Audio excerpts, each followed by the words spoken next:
I remember every word, every smirk, every greedy glance that passed between them. "When she's gone, everything is ours," he whispered. She smiled, venom in her eyes. "I can't wait, baby." The nurse looked at them and said what I already knew. "She can hear everything you're saying." I did. I always did. It started 6 months ago, that subtle shift. At first, I thought I was imagining it. Little lies, delayed messages, excuses that didn't match. Then came the stolen texts, the half-erased emails, the scent of her perfume on his jacket. Every detail I cataloged, committed to memory. Every betrayal filed, neat and precise.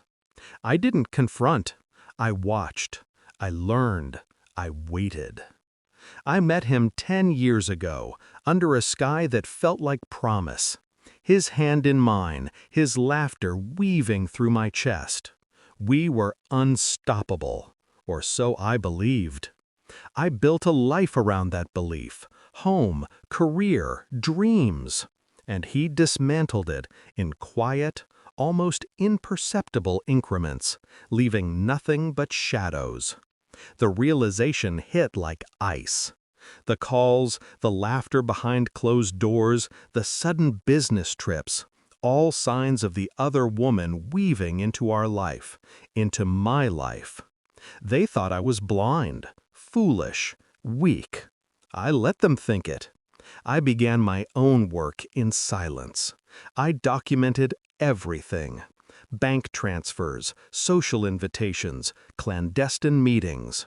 I spoke to lawyers, yes, but also to friends, colleagues, anyone who could be leverage when the time came.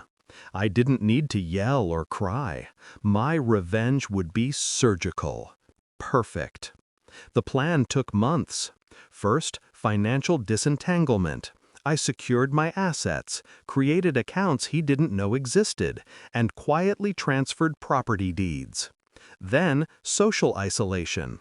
Friends and family subtly reminded of his lies, carefully placed truths that made him appear unreliable, cruel, unworthy. Next, the emotional strike. Patience.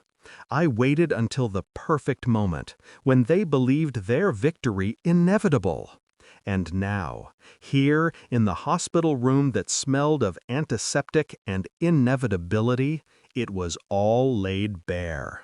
They didn't notice the IV line keeping me alive, or that it was also my stage. Their whispers, the cruelty meant to humiliate, bounced back on them. The nurse's eyes told me she understood the irony, the justice simmering in the room. I smiled at them, not weakly, not pleading, calm, calculated. "You really thought it would be that simple?" I asked, voice quiet but firm. He froze. Her smile faltered. "You planned our future while I lay here," I continued. "But what you didn't see was every detail I gathered. Every move I made while pretending to be broken. Every secret account, every legal safeguard, every friend who now knows your truth."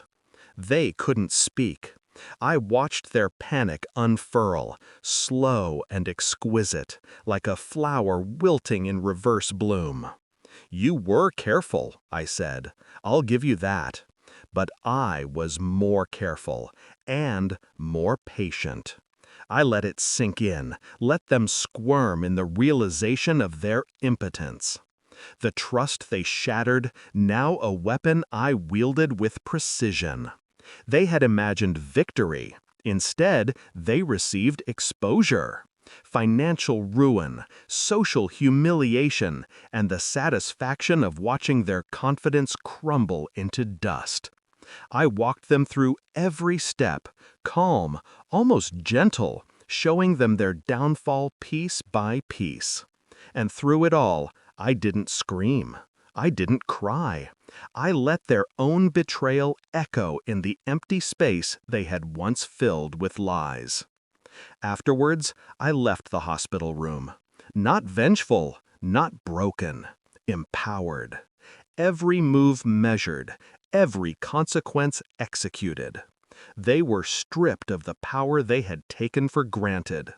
I carried myself with the quiet satisfaction of someone who had waited, watched, and finally reclaimed control.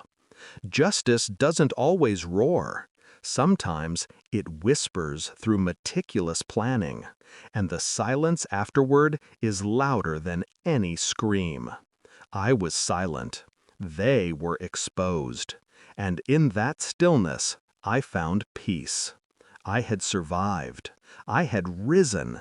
And I had won, not because I was stronger, but because I was patient, precise, and never underestimated.